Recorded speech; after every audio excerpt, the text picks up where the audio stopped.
मैं जनता से एक सवाल पूछना चाहता हूँ कि आप सभी लोग जो ये दूध से नहला रहे हैं खेसारी लाल जी को, तो क्या ये कारगिल का युद्ध लड़ करके आए हैं या इन्होंने बहुत ऐसा अच्छा काम किया है जिसकी वजह से आप दूध से नहला रहे हैं?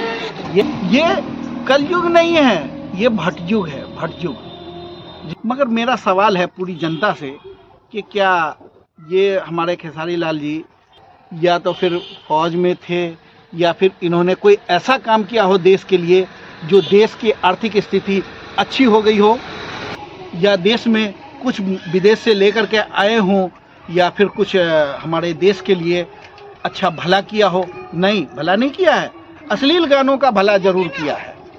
ये तो मैं भी बोलता हूँ, अब पूरी आवाम पूरी जनता बोलती है।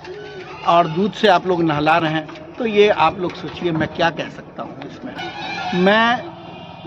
मैं किसी पार्टी का पक्ष और विपक्ष नहीं मानता और नहीं करता, क्यों कि मुझे सिर्फ सवाल पूछना है। मैं रवीश कुमार जी को मानता हूँ, उन्होंने सच्चाई के प्रति हर किसी से सवाल पूछा, और आज मैं भी आपसे, जनता से, सरकार से, आप सभी से सिर्फ सवाल पूछने का काम करता हूँ, क्या ये सही है या गलत है। आम जनता को ये मौका मिला है और आम जनता ही सच्चाई से पर्दा उठाने का काम कर रही है, और मैं भी वही काम कर रहा हूँ और वही करूँगा। आप लोगों से मैं इससे ज़्यादा क्या बोलूँ, आप खुद समझदार हैं।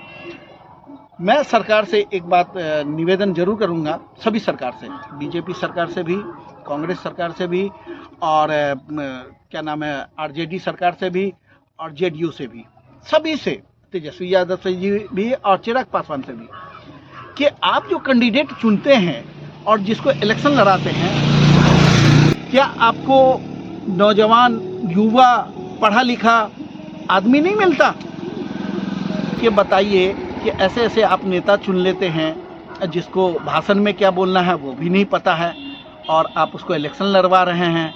तो उम्र भी देखिए उनकी, 60 साल में रिटायर हो रहे हैं सरकारी तरफ से, और 70 साल 75 साल के बंदे जो है सो देश संभाल रहे हैं। तो मुझे नहीं लगता कि देश आगे बढ़ेगा, जबकि बल्कि देश पीछे की तरफ लौट रहा है और लौटेगा, क्योंकि इस तरह से रहा, अगर हम कैंडिडेट अच्छा नहीं उतारेंगे या फिर हम पढ़ा लिखा कैंडिडेट नहीं उतारेंगे, नौजवान युवा को हम मौका नहीं देंगे, तो हमारा देश किस तरफ जाएगा।